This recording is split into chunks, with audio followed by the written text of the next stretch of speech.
in Chicago. And so is he going to be on the load management plan? Is it going to be a little bit like Von Miller where, hey, we all remember what Von Miller looked like in December and January. Well, he also didn't play for half of the season. And so I'm going to be interested to see what the usage is, not just at the start of the season, but once we get to the mid part of the season for a Chargers team that very much has January aspirations. When you look at J.C. Jackson, he was a guy who I had been told was going to go to the highest bidder. Now, how those taxes in California are going to make the Chargers bid the highest bid, or maybe Vegas, who was very much in the mix for it, to be determined. Don't look at your pay stub, young fella, but he's a guy who absolutely is a ball hawk. He is always around the ball, more so than anyone else the past 2 or 3 years in the NFL. I thought the Patriots should have tagged him. I was surprised that his average annual salary per year was not as high as many were expecting. And he gives you that guy on the back end where now you're really thinking about it. When you have Bosa and you have Khalil Mack bearing down on you, do you really want to throw it that way to that guy and that area? So finally you have that. And then the last part of this is the Chargers, and Chris, you kind of joked about it with the Chargers and the offense and going for it on fourth down. Maybe Brandon Staley with this defense understands a little bit better now that punting isn't so bad, that the defense can take care of you. Because last season they failed a number of times, the defense did, and we saw their rush defense especially. And so maybe they will be a little less aggressive on fourth and forever, but maybe not. Or maybe he's just more confident in his defense now that he has these pieces, JJ, and he just keeps going for more fourth downs. You play both sides of this one. It's true. You never know. As announcers, we kind of we use that sometimes in games. Well, they're going for it on fourth down because they trust their defense. Oh, they're going for it on fourth down because they don't trust their defense. I would say this. When you have a quarterback that you believe in, especially like Justin Herbert, you want to give him as many opportunities out there where within your data and analytics and however you view those scenarios, you want to give him as many opportunities to be out there on the field as possible because you know that more often than not, he's going to come through. Now, that sometimes it's looked bleak, it's looked bad, hasn't worked out for them.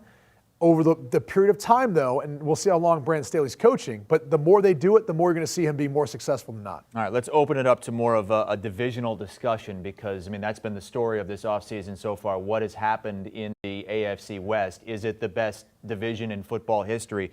JJ, I mean, if you're a Chiefs fan, if you're a Raiders fan, you might be wondering, geez, what are we going to do? What have we done? In your mind, what has been done if you're Kansas City and if you're the Raiders, and has it been enough so far? I feel fine if I'm Kansas City. I mean, yeah, I've been dominating this division for the last 5 or 6 years. Eventually, the other teams were going to catch up. I just saw it with the Chargers last season. Once Denver made the move for the quarterback, I felt that Denver was a quarterback away.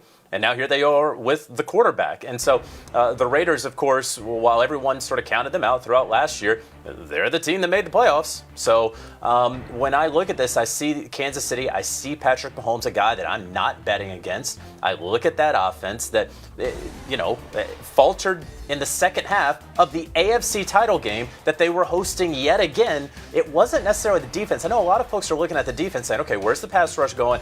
Where is Trevarius Ward, who's now in San Francisco? How about Tyrann Mathieu, who's not coming back because they just signed Justin Reed?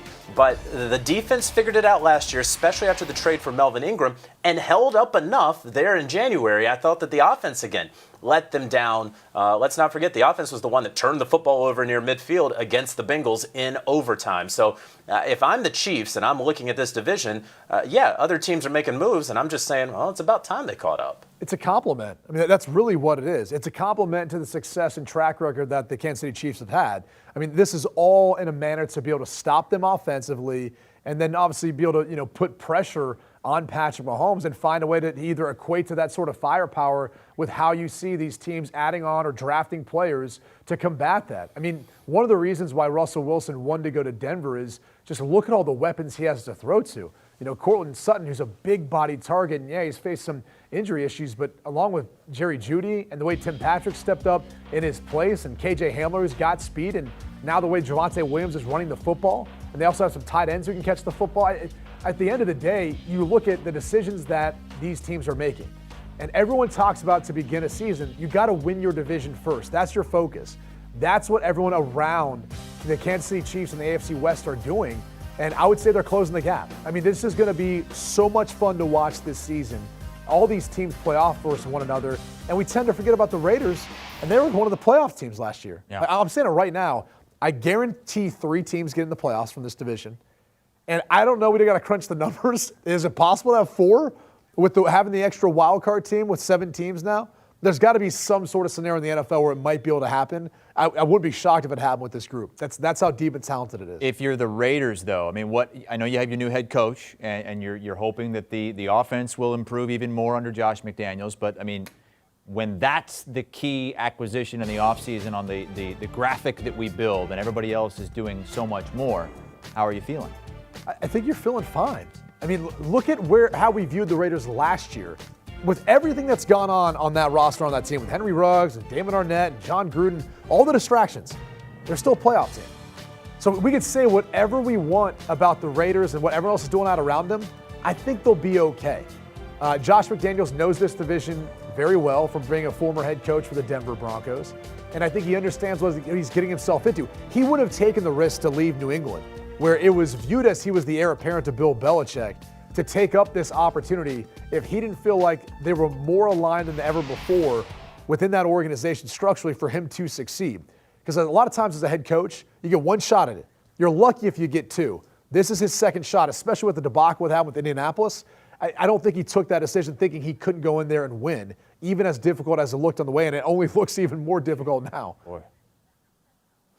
Yeah, and when I look at this, they still have, again, we just talked about this a little bit ago. It's the second wave of free agency. They can find what they want out there. They were aggressive with the wide receiver market. They just ultimately didn't get the guy that they wanted. They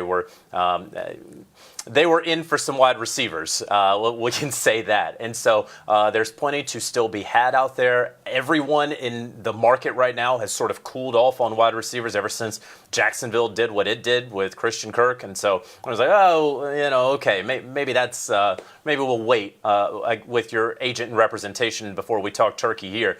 But there's going to be guys that they're going to be able to scoop up. And then plus, it's a new philosophy over there with Dave Ziegler, who's been waiting his turn, who really was sort of the mastermind along with Bill Belichick last year and what the Patriots did in the offseason, in free agency at this time. So are they going to be able to pluck an Allen Robinson? No, maybe. Do they want another top-flight pass rusher? Perhaps. And those guys can be had out there on the market here in the next, several hours. All right, you see Pete Prisco's top 2 free agents and 3 of the top 4 are still available. So even though the first wave is done, the second wave could be pretty tasty as well. Do you think maybe he should have had a different, top 2 since the top 2 haven't been signed yet? Is that what you're saying? I think that's what the NFL was saying to Pete Prisco. I think we keep showing his list. I don't think the NFL cares about Pete's list. You love breaking down Pete's rankings, power rankings, and lists. Brady Quinn and Jonathan Jones are coming back in just a second. Pick 6 podcast with Will Brinson. The latest episode focusing on free agency, the winners and losers so far, and also the Deshaun Watson trade rumors heating up. Do you want a sports network that delivers everything that matters about the game? The highlights, the picks, the instant analysis, no yelling, no fake debates, no politics. Hit the subscribe button and never miss a moment.